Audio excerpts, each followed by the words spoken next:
As always guys, don't forget to hit that subscribe button.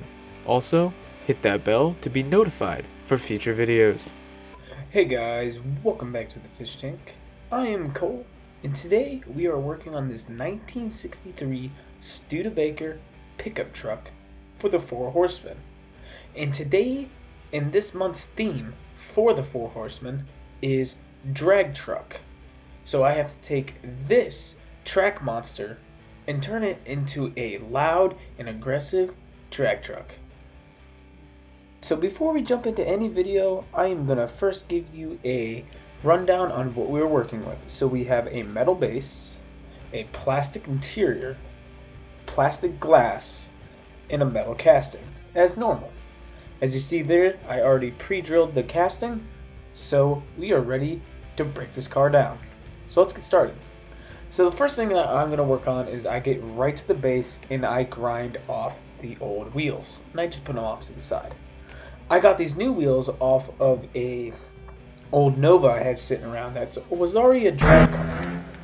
So this Nova actually had pretty rusty axles on it. So I had to do a little experimenting, and I had to grab some wire wheel or wool, as you see there, and I had to put the axle in the chuck of the drill.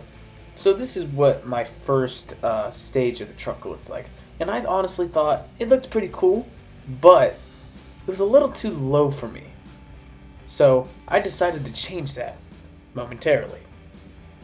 So what I decided to do was I was going to be like, alright, so it's too low, and I have to figure out what I am going to do to fix the issue here.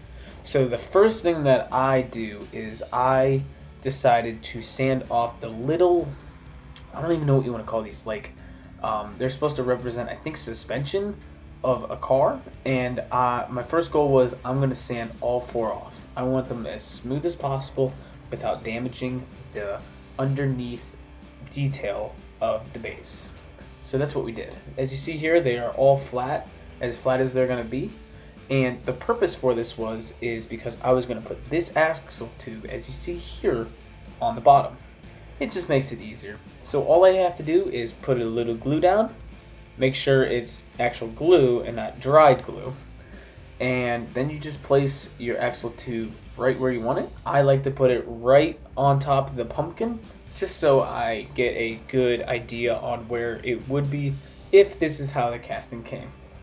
Make sure you push it down, and then either you can spray it with activator, or you could just let it sit for the night.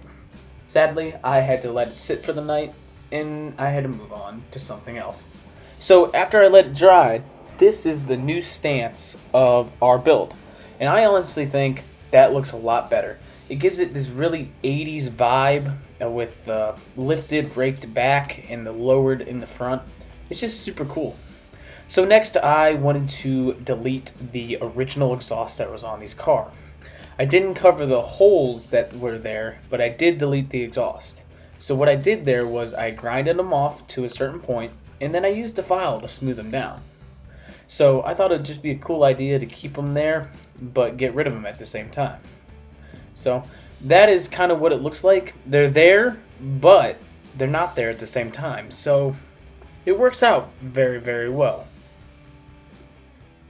Now, since the delete of the exhaust is done, now we're going to move on to stripping this paint. So since this is a premium casting, we had to do a little work to get this paint to strip off evenly.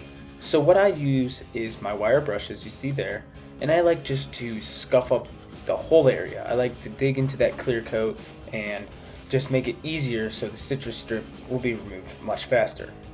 It's just a little technique that I found online and watching other builders, and I found out it works out great.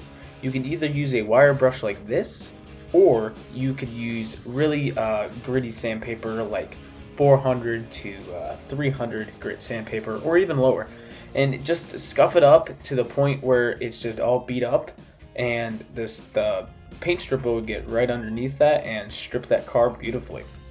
So as you see here, we got the old block out. If the original OGs of the channel remember the block, I brought it back out just because this one was going to be a little messy, and also I wanted to get air to this casting, just so it would strip a little faster. So this time we're not closing it up and make sure it's tight. We are just going to dunk it like we just did, and we're going to put it on our wood slab. Once it's on the slab, we let it sit for 24 hours, and then we'll come back to it. Since I don't have a sign or anything that says 24 hours later, I decided to wait 24 hours, and then I came back to our casting. And this is what it looked like. All the paint was bubbled up, and it was ready to be removed. And honestly, this was a premium casting, and I was very impressed on how quick and how nicely that it stripped. Once we're done with this, we go to the sink. After the sink and after cleaning it up, we decided we are going to paint it in primer. Once it was dried, then I'm going to do this little new technique that I probably didn't come up with. I bet you builders have been doing this for a long time. And what I did was I grabbed my the paint that I wanted to use, and I put it in certain areas that I would think where chipped paint would be on a truck like this. So I just grabbed my brush and I lightly dabbed it in places that I thought were appropriate for paint to be, and that would probably potentially show if it was all chipped up and rusty. So if you guys haven't figured it out yet, we are doing a rusty crusty build, and we are kind of using Cole Law methods here, but we are kind of changing it up a bit because we already cheated and we already sprayed on the primer.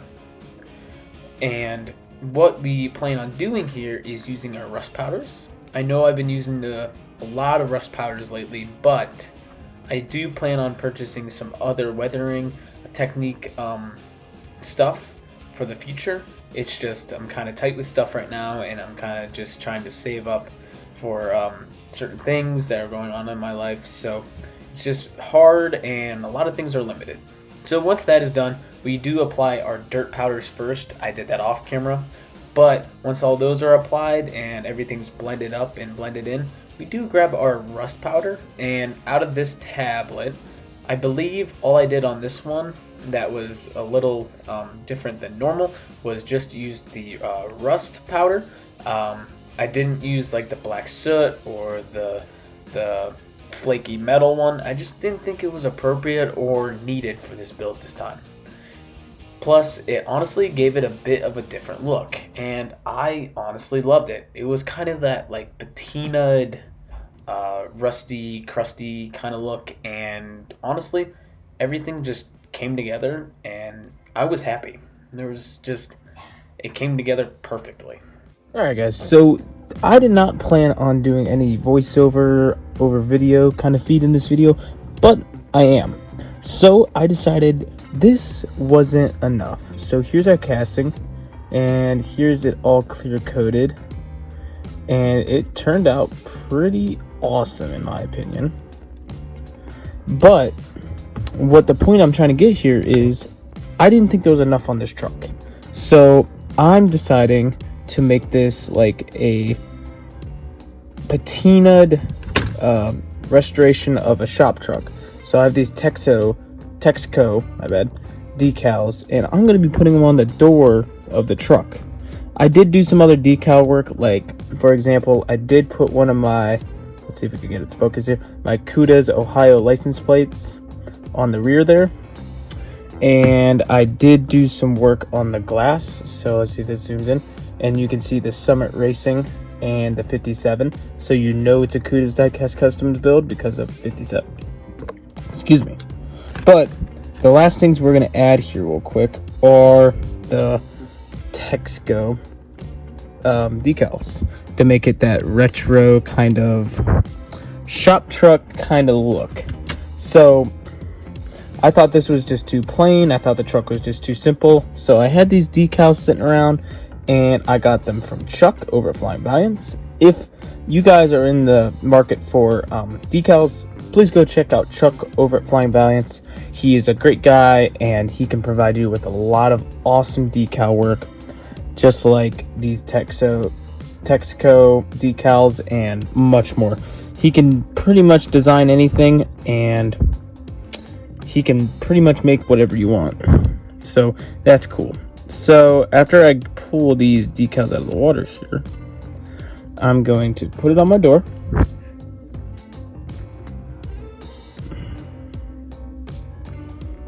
and line it up where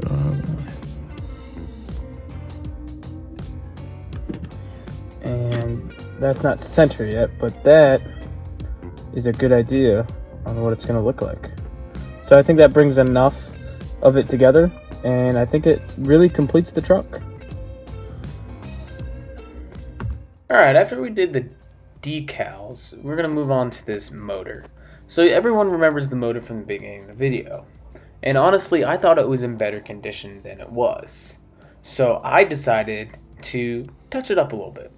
Not going to do too much detail on this motor, but we are going to touch it up with our chrome pen.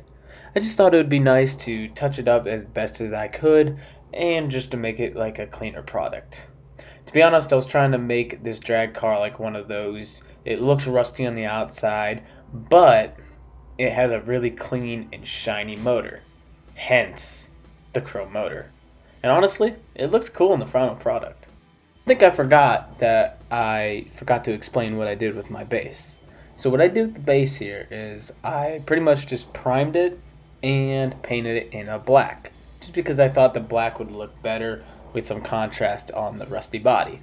So after we painted the base, we are now working on doing some details on the bottom.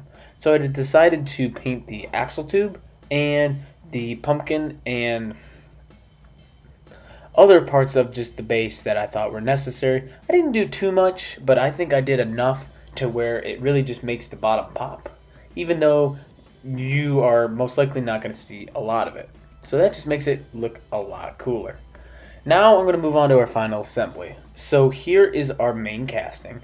Honestly, with that flat clear coat, it just makes that thing look awesome. The decals I'm not really too happy with, so I'm not sure if I'm going to redo the truck or not, but they honestly kind of make it work.